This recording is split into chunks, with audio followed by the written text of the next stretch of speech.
مرحبا بكم في قناة ميديا جزائرية، أول قناة إخبارية في الجزائر على منصة اليوتيوب. لا تنسى الاشتراك معنا وتفعيل زر الجرس لتكون أنت أول شخص تصلك الأخبار في دقيقتها. الجزائر لن تلجأ إلى الاستدانة الخارجية مهما كانت صعوبة الظروف المالية. أكد الوزير الأول عبد المجيد تبون هذا الأحد أن الجزائر لن تلجأ إلى الاستدانة الخارجية بالرغم من الصعوبات المالية التي تعيشها جراء تراجع أسعار النفط.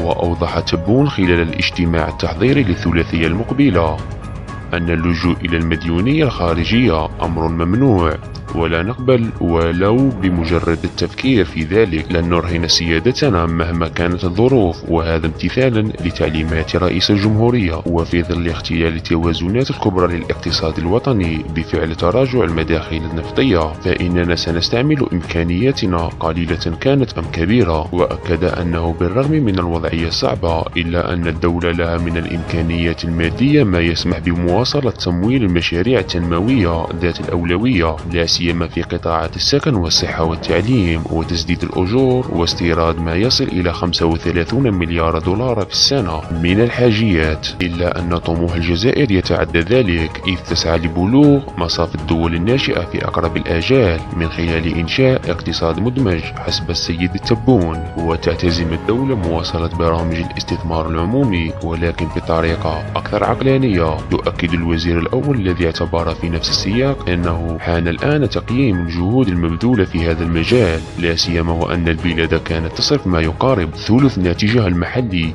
الخام كاستثمارات عمومية، وهو مبلغ ضخم جدا. وأضاف الاستثمار العمومي يعطي حركية للاقتصاد الوطني، ولكنه في آخر المطاف لا يوجد غير المؤسسة من يقدر فعلا على خلق الثروة. وفي هذا السياق واصل السيد تبون يتعين الارتكاز على المؤسسات الصغيرة والمتوسطة بدل الاستثمارات الكبرى التي لم تأتي بالنتائج المنتظرة، باعتبار أن هذا النوع من المؤسسات سريع المردودية فضلا عن كونه لا يتطلب تمويلات ضخمة، وسيتم توجيه هذه المؤسسات الصغيرة والمتوسطة.